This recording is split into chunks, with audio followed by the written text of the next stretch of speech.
On va parler avec vous d'une pétition que vous avez lancée dans le courant de la semaine dernière, une pétition contre l'antisémitisme. Il faut dire qu'en Belgique, les chiffres sont tout autant alarmants qu'en France. Par contre, les réactions ne sont pas au même niveau. D'où cette idée de pétition, c'est ça ?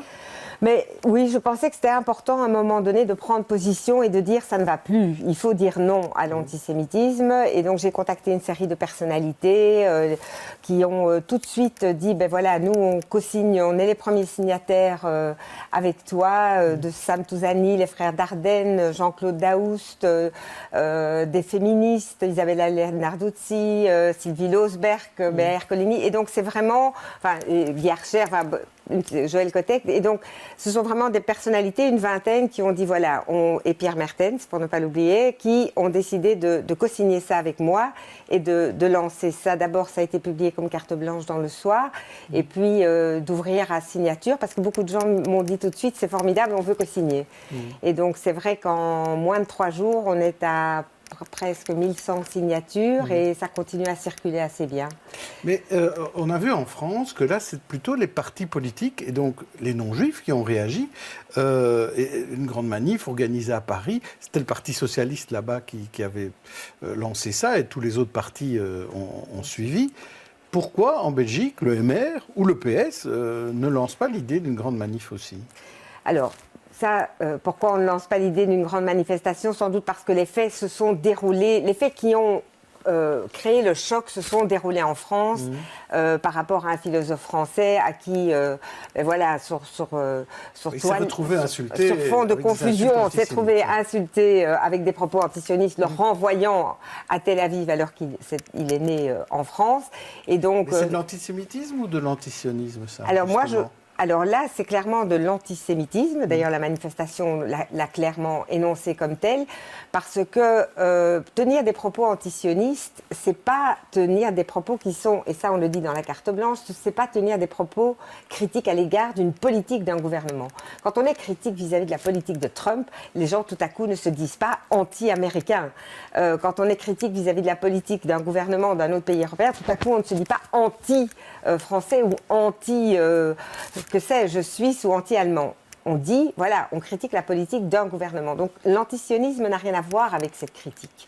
Et donc, oui, quand on, sur fond de préjugés, de confusion, de haine, on tient des propos qui sont délégitimement, qui mettent la faute de tous les malheurs du monde sur Israël, ce n'est pas la critique d'une politique, c'est dire, ben voilà, le sioniste, c'est le juif. C'est le juif des nations, mais c'est le juif tout court. Et dire je suis antisémite aujourd'hui, voilà, ça ne passe pas. Mais dire je suis antisioniste, pour dire je suis antisémite, ça passe. Et donc cette carte blanche, c'est quand même aussi beaucoup de non-juifs qui l'ont signée. Beaucoup de non-juifs qui l'ont co-signé parrainé, mais aussi beaucoup de signatures, ce ne sont pas que des juifs du tout.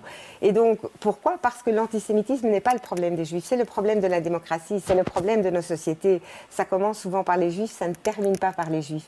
Et comme l'a dit Béatrice Delvaux, votre collègue de la presse écrite dans Le Soir, je l'avais dit dans un de mes livres aussi, les juifs sont souvent le canari dans la mine, ceux qui alertent sur les problèmes, le baromètre de la démocratie, si vous voulez, ceux qui alertent sur les problèmes qui vont suivre. Alors maintenant, vous alertez, donc qu'est-ce que le gouvernement doit faire ? Ils ont déjà décidé de relancer la cellule de veille contre l'antisémitisme. Est-ce qu'il y a moyen ? Est-ce qu'il faut faire d'autres choses ? Oui, et dans cette pétition, on le dit, par exemple, la loi 1981 contre le racisme et la xénophobie, la fameuse loi Moureau, oui. La loi Moureau devrait clairement s'étendre à l'antisémitisme, par exemple. Définir, peut-être bien redéfinir l'antisémitisme sur base de la définition de l'alliance IRA que les pays européens ont validée, mais surtout, par exemple, moi, quand je suis menacée, insultée, menacée de mort, et que je vais porter plainte, je ne peux pas porter plainte pour antisémitisme. Je dois porter plainte soit pour racisme, soit pour négationnisme.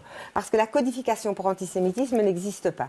Et donc ça, je pense que c'est important déjà de le mettre dans la loi pour qu'on puisse avoir des statistiques plus justes. On sait que tout le monde ne porte pas plainte, mais même quand on porte plainte, on ne peut pas le faire pour antisémitisme. Deuxièmement, il faudrait, au niveau de l'éducation, donner des outils aux enseignants. On sait qu'aujourd'hui, la Shoah n'est plus enseignée dans toutes les écoles. écoles.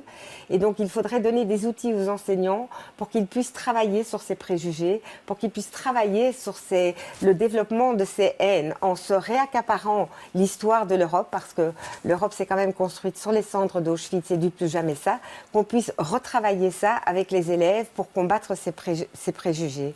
Et enfin, peut-être travailler avec la presse aussi, pour avoir peut-être une analyse plus régulière et nuancée, et pas s'alarmer une fois par an quand les chiffres montrent que l'antisémitisme explose ou quand il y a tout à coup des faits, mais en parler plus régulièrement et de manière peut-être plus nuancée.